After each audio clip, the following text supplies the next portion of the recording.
कर्ज पर ज्यादा ब्याज देने के लिए तैयार हो जाइए। जैसी उम्मीद थी, आरबीआई ने रेपो और रिवर्स रेपो रेट को बढ़ा दिया है। हालांकि सीआरआर में कोई बढ़ोतरी नहीं की गई है।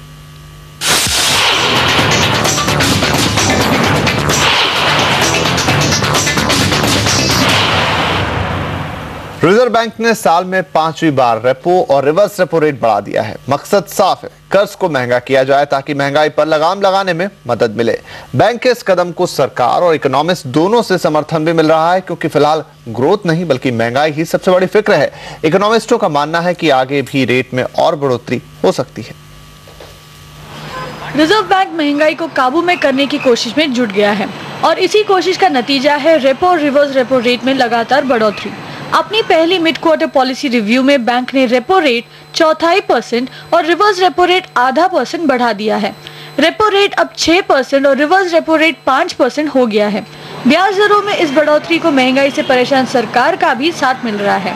I think it is in the right direction because now the corridor has been reduced, narrowed down, and still the inflationary pressure is there in the system, and I think the adjustment of repo and reverse repo rates will help to mop up the additional liquidity which is putting pressure on the system. I think what the Reserve Bank governor has done, and I think that's the right thing to do, is judging that growth is now well established, but judging that inflation is a concern, he's bringing the rate back to what was a normal level and he's raised it marginally.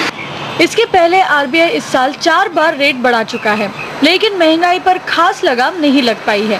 हालांकि growth की रफ्तार भी कम नहीं हुई है। ऐसे में reserve bank के पास आगे भी रेट बढ़ाने की गुंजाइश होगी। इकोनॉमिस्ट का मानना है कि आरबीआई इन रेट को मंदी के पहले वाले लेवल पर लाना चाहता है। मंदी आने के बाद ग्रोथ को बढ़ावा देने के लिए आरबीआई ने एक झटके में रेपो, रिवर्स रेपो और सीआरआर घटा दिया था और इसका फायदा भी हुआ। इंडस्ट्री की ग्रोथ पटरी पर भी आ गई, लेकिन अब चिंता केवल महंगाई की है। अभी 25 से 50 बेसिस पॉइंट और इंक्रीज हो सकता है। 25 बेसिस पॉइंट और इंक्रीज करेंगे तो हमारा न्यूट्रल रेट एक एल्यूसिव सा कॉन्सेप्ट है, पर हमारा ये मानना है कि जो भी वो है वो 25 बेसिस पॉइंट अगर और बढ़ाते हैं रिपो रिवर्स रिपो तो वो न्यूट्रल रेट के करीब पहुंच जाएंगे, जो कि एक लॉन्ग टर्म एवरेज आप मान सकते हैं। तो उसके बाद फिर वो और सीवियर टाइटनिंग मानी जाएगी।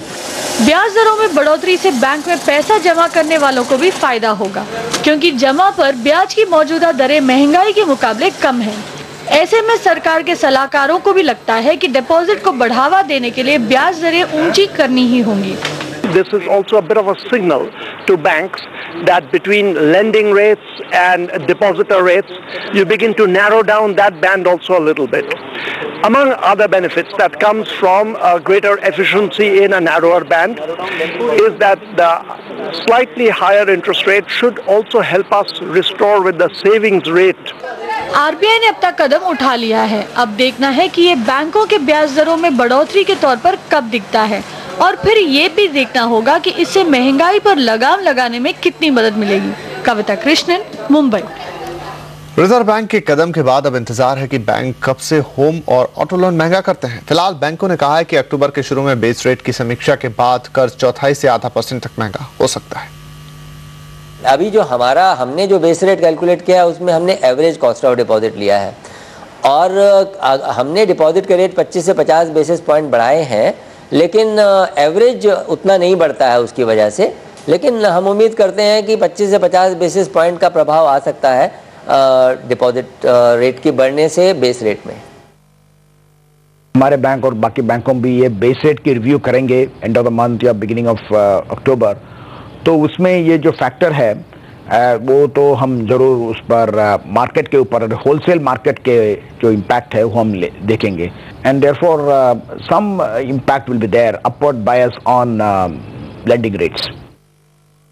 रिपो बढ़ने से कॉस्ट ऑफ फंड तो डेफिनेटली हमारे बढ़ जाएंगे, तो उसका इम्पैक्ट लेंडिंग पर भी और डिपॉजिट पर भी आएगा।